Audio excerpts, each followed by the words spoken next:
Star TV Bihar के एक खास प्रोग्राम जो जीता वही सिकंदर में आपका बहुत बहुत स्वागत है। तो कौन होगा सिकंदर? 14 नवंबर को जब वोटों की गिनती होगी तो क्या निकलेगा ईवीएम से?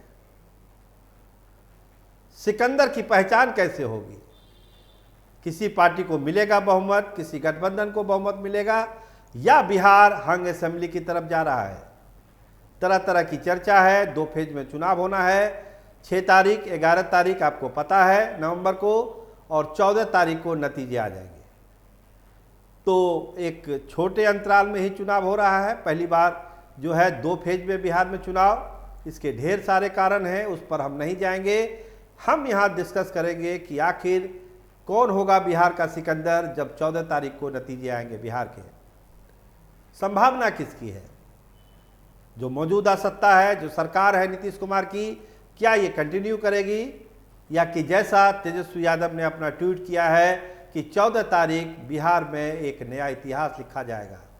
गोल्डन अक्षर में 14 तारीख लिखा जाएगा, क्योंकि बिहार को बनाने का एक सिलसिला 14 नवंबर के बाद शुरू होगा, और यहाँ पर वैसी सरकार वापस चली जाएगी जो बिहार को विकास के नाम पर केवल ठगती है, कुछ करती ही नहीं है। राजनीतिक दल लगे हुए हैं दिन रात कि सीटों का बंटवारा हो, कैंडिडेट पर फैसला हो, लेकिन पेज पर पेज लगातार फंस रहा है। अगर सही स्थिति को कहें तो अभी किसी गठबंधन ने सीटों को लेकर अपनी अंतिम राय नहीं बनाई है, ना कैंडिडेट को लेकर अंतिम राय बनाई है। हाँ, ये जरूर है कि 9 तारीख को प्रशांत किशोर अपने 100 उम्मीदवारों का ऐलान कर रहे हैं, लेकिन राष्ट्रीय जनता दल, कांग्रेस, मुकेश सहनी की पार्टी, या फिर जदयू, बीजेपी की बात कर लीजिए, छोटे सहयोगी दलों की बात कर लीजिए, कोई भी दल अभी क्लियर कट स्थिति में नहीं है कि वो फला जगह से फला उम्मीदवार को चुनाव लड़ाने जा रही है। अगले 72 घंटे पे इस पर फैसला होना है। हर हाल में सब करेंगे, लगे हुए हैं, कुछ न कुछ फैसला जरूर होगा। लेकिन जो संभावना और आशंका है कि जो बागी हैं, जो विद्रोही हैं, वो खेल बिगाड़ देंगे इस बार, क्योंकि एक एक सीट पर 3-3, 4-4 मजबूत उम्मीदवार अपना अपना दावा ठोक के बैठे हुए हैं। दोनों गठबंधनों की हम बात कर रहे हैं। प्रशांत किशोर में तो और मारामारी है, छोटी छोटी पार्टियों में ज़्यादा मारामारी है। तो अगर सही तरीके से ये नहीं निपटा तो समझिए कि बवाल तय है, और यही बागी खेल बिगाड़ देंगे।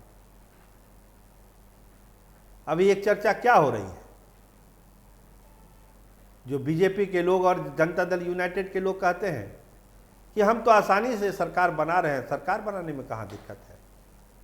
तो काउंटर जवाब क्या हो रहा है कि अगर आप सरकार बनाने के लिए इतने ही कॉन्फिडेंट हैं तो ये अरबों अरब रुपया क्यों बहाया जा रहा है? खातों पर डायरेक्ट पैसा क्यों जा रहा है? कौन सा डर आपको सता रहा है? पिछले 10 दिनों से जो बौछार लगी हुई है शिलान्यास, उद्घाटन और डायरेक्ट पैसा ट्रांसफर का, इसका मकसद क्या है?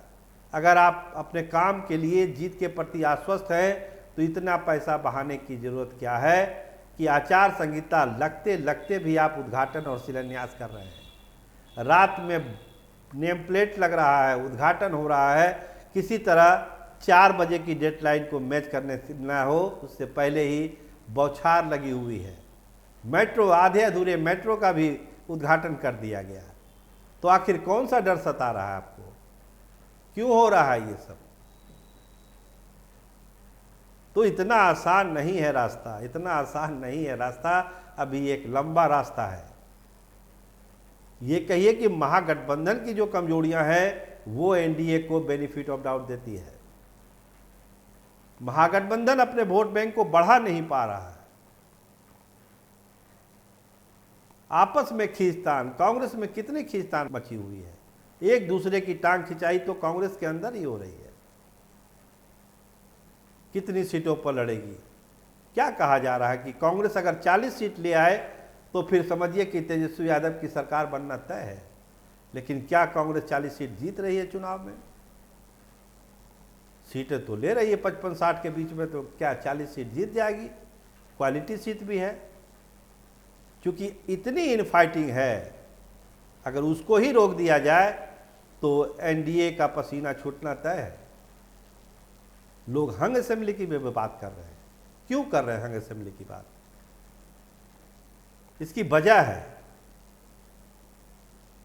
भाजपा का कमजोर होना।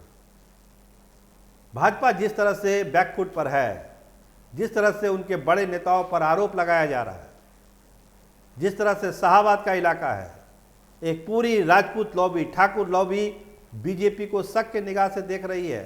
राजकुमार सिंह और पवन सिंह वाले प्रकरण के बाद जिस तरह से उपेक्षित हुआ है ये समाज, शाहाबाद में जो तैयारी है, जो कुशवाहा कार्ड है, जो महागठबंधन खेलने जा रहा है, तो अगर बीजेपी की सीटें कमेगी तो स्वाभाविक है प्रशांत किशोर की सीटें बढ़ेगी और यही हंग असेंबली की तरफ बिहार को ले जा सकता है कि जो अर्बन वोटर है, जो पढ़ा लिखा वोटर है,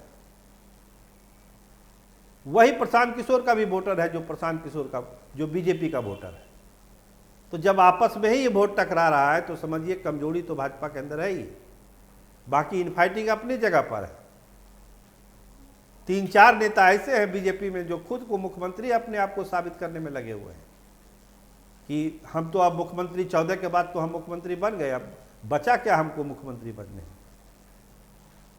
तो जैसे ही चुनाव का ऐलान हुआ कल, तरह तरह की चर्चा शुरू है कि बहुमत किसको मिलेगा, कैसे मिलेगा। दोनों खेमे में कहिए कि एक उहापोह वाली स्थिति है, कंफ्यूजन वाली स्थिति है।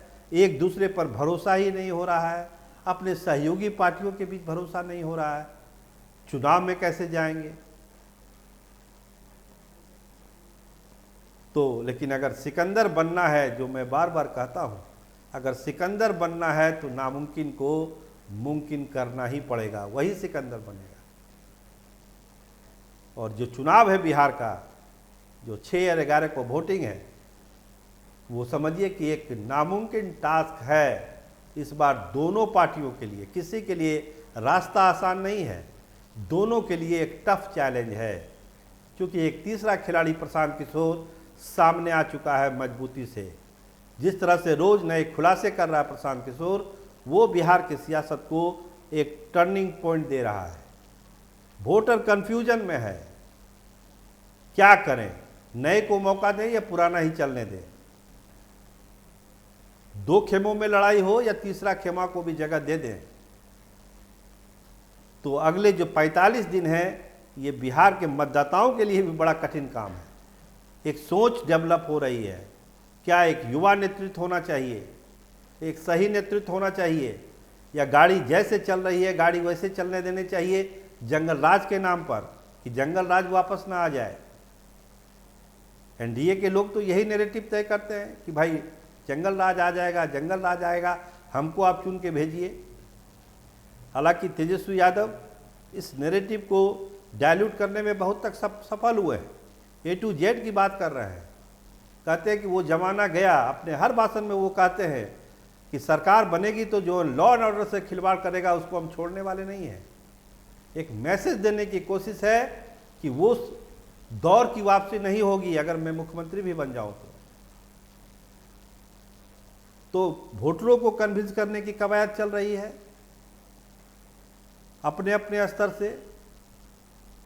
मुद्दे है नहीं, आरोप प्रत्यारोप का दौर अब शुरू हो जाएगा, शुरू हो गया है चुनाव के घोषणा के साथ ही, कि तुम खराब कि हम खराब।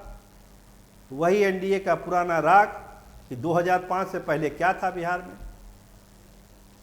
और महागठबंधन वाले कहते हैं कि 20 साल में तो आपने जो किया तबाही मचा के रख दिया बिहार में, तो जनता भी इसको बदलने वाली है।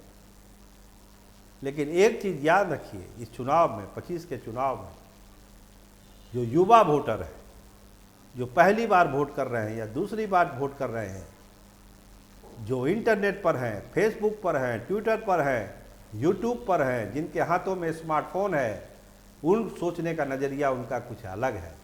वो नए तरीके से सोच रहे हैं बिहार के बारे में, और उस सोच को पकड़ना होगा पॉलिटिकल पार्टी को कि वो क्या सोच रहे हैं। आप पुराने तरीके से बिहार के चुनाव को एनालिसिस नहीं कर सकते हैं।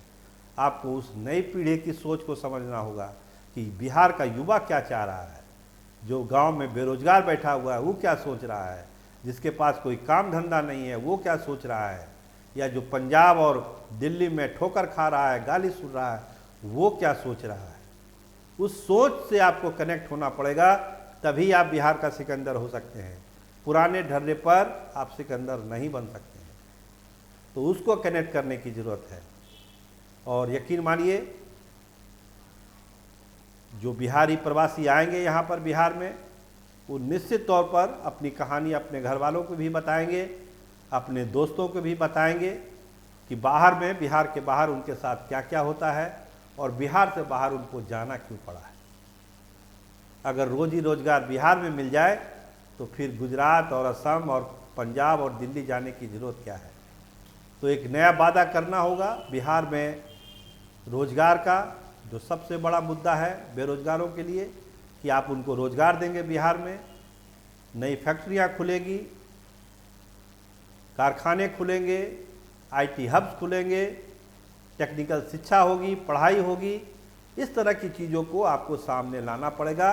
केवल जंगल राज और तमाम चीज़ें अनाप शनाप बोलने से बिहार का युवा अब मानने वाला नहीं है।